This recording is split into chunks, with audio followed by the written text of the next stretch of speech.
Hey guys, welcome back to Raw Mobile. Today we're comparing the Motorola G4 Plus with the Motorola G5 Plus. If you have a Moto G4 Plus, should you upgrade to the G5 Plus? Let's find out.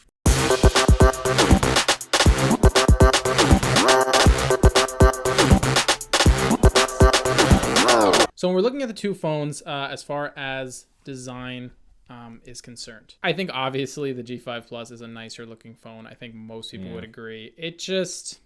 first of all, having a little bit of metal, not fully metal, but this metal plate, I think the camera looks a little bit cooler, a little bit of a more sleek design, I think. It's a little bit smaller. Again, opinion, guys, but I'll just say it. This is how I feel. This just feels really cheap. Yeah. So, I mean, they tried to give it like a little bit of a texture, and I'm sure you guys can see that. It does have the dimple. It's textured, and I do love the Moto dimple. The dimple I do love that, but you cannot beat a metal phone when it comes to how that's going to feel in your hand. Yeah. I just feel like that's better. Both phones have standard micro USB chargers. I really just... Yeah, it's annoying. Waiting for the USB Type-C. So we're going to have to wait a little bit longer, I think. Probably going forward, even budget Motorola phones are going to have the Type-C, hopefully. But that's something to bear in mind. You have the power button right here, volume marker right here. Very similar to what the G4 Plus had. Obviously, it is reversed, but similar. They both have the textured, design you guys can on see them. that texture. I like that. It just adds a little bit more of a premium feel to the phone. On the left side, there's nothing at all. Top, a little bit different actually. Headphone jack only on the G4 Plus. Here you have your micro SD and SIM card readers, and then on the bottom of the G5 Plus, that's where your headphone jack is located. So that's a little bit different. All right, guys. So we're looking at the specs between these two phones. Some areas I feel like the G5 Plus was an upgrade. In some areas I feel like it was a downgrade. So starting off, we're looking at the screens. You have a smaller screen on the G5 Plus at 5.2 inches, same resolution at 1080p, and a 5.5 inch screen on the G4 Plus at 1080p. So better PPI over here, but we'll get into the characteristics of the screen later, and I'll let you guys know what I found out. Then looking on to the processors, with the G5 Plus, you're getting the newer Snapdragon 625, which is obviously one of the best mid-range processors out right now as far as battery life, so that's great. G4 Plus, the older 617 Snapdragon processor. It's no slouch, but definitely an upgrade there on the G5 Plus. RAM, for these models, the one that we both have the 2 GB of RAM options. Obviously, you can get the 4 GB RAM options for both of these phones. G4 Plus, you're getting 16 GB with the 2 GB RAM version, and on the G5 Plus, you're getting 2 GB RAM with 32 GB of storage. So, upgrade over here for relatively the same price. You can pick this up for a Motorola, looking at about $250 for the G4 Plus. And then on the same side of Motorola, you can get the G5 Plus for about $230. So that's pretty interesting, isn't it? Kind of weird. And this is one of the rare cases where we have a newer phone that is priced cheaper. So it's clear to me that Motorola is saying, get the newer phone. We want you to buy this. We want you to upgrade. And for some people, they might assume that this is going to be a no-brainer, but we've come across a couple of things that might make you think twice about just automatically assuming that the G5 Plus is the better phone, 100%. G4 Plus for $250 on Motorola, and the G5 Plus is $230. So, crazy. Kind of interesting. Again, if you go to Amazon, you're obviously going to see different prices for the Prime exclusive and all that. So if you go to different sites, you're going to get different results. But from Motorola, I think they're really trying to push this right here with the G5 Plus. So we've gone from a 16 megapixel f2.0 camera on the G4 Plus, and we've downgraded to a 12 megapixel f1.7 aperture camera on the G5 Plus. There are serious pros and cons to both cameras. They perform very similarly, but each one has kind of advantages. By downgrade, we mean literally less megapixels, but the aperture better on the G5 Plus. So you're going to get better low light shots. The 16 megapixel shooter, I think a little bit better details when zooming in. So it's a downgrade, but it's an upgrade. Video department, 4K video recording on the G5 Plus. Yeah, that was an upgrade, and really huge upgrade. And that's no gimmick, actually, guys. By the way, you can see we dropped our brand new G5 Plus. Well, he flung it across the concrete. I don't know what he was doing, but it just so drop test, quickly. Not recorded, but it did all right. So another department where both devices are similar is the battery. Both have a 3,000 milliamp hour battery. However, the Snapdragon 625 processor in the G5 Plus is much more efficient on battery than the previous 617. And that's something that we actually noticed in day-to-day use. Big time. If you guys watched our full in-depth review of the Moto G5 Plus, you might remember that I had the phone on standby by accident for 3 days straight because I left the charger with Ryan, and the phone was awake and fine. It had a little bit of battery left when I gave it to him after 3 days without charging it. Light use, of course, but that's something to say is a huge advantage, I'd say, in the G5 Plus over the G4. And guys, when looking at the G4, I didn't think this was a bad battery. I thought it did, respectable. It lasted me the day. If I took it, off the charger at 9, go to work, come back at, 10, it lasts. It's going to last you the whole day. Are you going to be able to watch YouTube the entire day? Are you going to be able to do super heavy apps and stuff? I don't think so. I don't think it's that much of a battery champ. Whereas with the G5 Plus, I'm going to be honest, YouTube all day, use whatever apps you want, video editing. This thing kills in the battery department. The Snapdragon 625, I've said it before, and I know other people have said it. It's probably the best processor for battery. It's beating out the flagships. I mean, it's a really good processor for battery. Another area where I was a little disappointed with the G5 Plus, the G4, I feel like the screen is more saturated. As you can see here, I have the same wallpaper on both. I hope this is coming across on your computer screens, but this just looks better. It's more saturated. It looks nicer. The blacks are a little better. So surprising, the G4 is a larger screen, more saturated, better blacks. Really the only advantage. And the whites were better. Honestly, yeah. Let's we'll just bring both of those up. Again, I don't know if this is, coming through, but if we go over here, also guys, that issue with the horizontal lines is not on the G4 Plus. So you can see again. I'm bringing it up. Brightness is about the same on both, again, if you go over here, the whites just look a little bit more gray, and there are the horizontal lines. Go ahead and try to. It's really tough, guys, on a camera, and I wish we could show you better. In fact, it's completely invisible on camera, but going across, you have about 4 horizontal lines just in this small search box alone. You actually can see the digitizer on the Moto G5 Plus screen. Kind of a downgrade on the screen. And on the Moto G4 Plus, you can't. So, the only advantage, you could say, I'm going to quote that, is that this one being a smaller screen, has a higher pixel density. But the PPI is better. They both look really sharp, and you really can't perceive the difference. I'm going to be honest, guys, in about every other way. I think this is coming through on camera. This screen just looks nicer just overall. And it's bigger. Personally, I like a bigger screen. So you're getting a 5.5 inch screen versus the 5.2. I feel like that's a little bit of an advantage there. On the subject of media, the speakers on the G5 Plus were a little bit more... They were louder. They were a little bit louder, but the G4 was fuller. So you get volume, but it's a little bit more tinny on the G5. You get a wider range on the G4, but it's not quite as loud. Same placement, guys. So it's the single front firing speaker. So no different on either. I enjoyed using both though. Honestly, unless you're comparing them side by side, I don't think you're going to be like, oh, this sounds tinny and horrible. No, it sounded fine. When comparing them side by side, it just sounded a little bit more full on the G4 Plus. So maybe a little bit of a downgrade, but the volume went up. So it depends on what you care about. Talking about the camera a little bit more, guys, we're going to put up a couple samples for you of identical pictures in each case. I would say the camera for the G5 Plus does perform better in low light, a little bit better, and the video is an obvious advantage. The closeness in the pricing starts to become more apparent, I think, or reasonable when you realize the trade-offs that you're having between these two. Yeah, when I saw they were downgrading to a 12 megapixel camera, I was a little upset, but then the aperture was better, so I was like, all right, trade-off for the low light. Obviously when you look at them, the UI and everything, it's pretty much exactly the same. Big difference going to be obviously when you look at video, 1080p at 30 frames per second is as high as you're going to be able to go. When we're looking at the G5 Plus though, 4K Ultra HD, also 1080p at 60 frames per second. So a lot more options, better quality video, obviously. Pro mode for both of these. So there you go, Pro mode for the G5. I genuinely really like the way that they do the Pro mode on the Motorola. Actually, and, I like the interface. So you're getting it on both. It's nice that they give you this. You can go in if you're the type of person that's really into photography and you want to go in and tweak the white balance, the exposure. I love being able to change the autofocus on my own to manual focus, being able to choose. That's really cool. A lot of phones are coming out with it now. I will show you guys this. Very, very interesting. So, I have the gestures. Let me just kill these. Oh, wow. Wow. Okay, let's kill everything. Wow. There we go. All right, so You're a busy person, let's as far as like speed, this is the one thing that bothered me so much with the G4 Plus.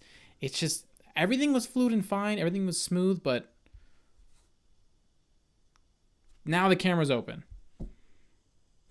Camera's open. Why is there such a difference with how long it takes to open the camera? Yeah. Very, very annoying. Another thing, by the way, Motorola advertises when we're talking about camera speed is that the autofocus is supposed to be 60% faster.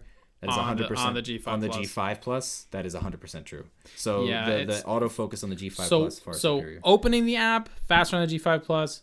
Focusing when you're in the app faster on the G5 Plus.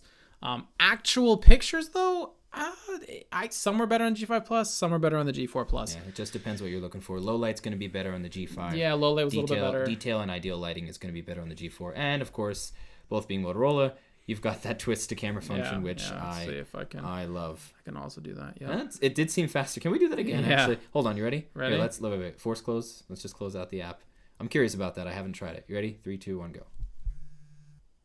Yeah, Look it's at that a lot difference. faster, and I think I did it later than you, honestly. Now, and I know it looks like we're being a little bit picky, but if there is truly a moment that you need to capture immediately, you might miss it. Guys, I had this phone for months. This was my daily driver for a long time, and I really liked the phone, but the one thing that just irked me so much was just how, and obviously once it's open, it's faster, but when it's not already previously opened, it's really annoying. I don't know why. And then, nice thing too, upgraded this to Android 7.0, right? At least in the United States, we have that. So they both have Nougat. Didn't change the camera at all. So the speed of opening the app was exactly the same. So another nice thing, obviously both have the fingerprint scanner on the front. I didn't notice any difference between them. I think they both work pretty quick. Very accurate. Yeah. Motorola does a good job with that. Now, the one nice thing with the G5 Plus, though, what they add is the Moto gesture. So as you can see, the home button, the back button, and the recent are not on screen like they're on the G4 Plus. But what you got to do is you just swipe, get your recent. Then if you're in an app, you swipe left to go back. And also if you're in an app, you just tap to go home. Or you could just hold to just turn off the screen. Everything works fast and fluid. I personally don't like doing this. I found it kind of annoying. I wish I could have the buttons on screen and be able to use it as a home button, clickable. To be honest with you guys, that was one complaint I did have about the design of the Moto G5. I wanted it to be a button. And by the way, the G4 Plus as well. First of all, I did not like that the edges of the screen are lifted on both, right? So it kind of gave it a cheap feeling.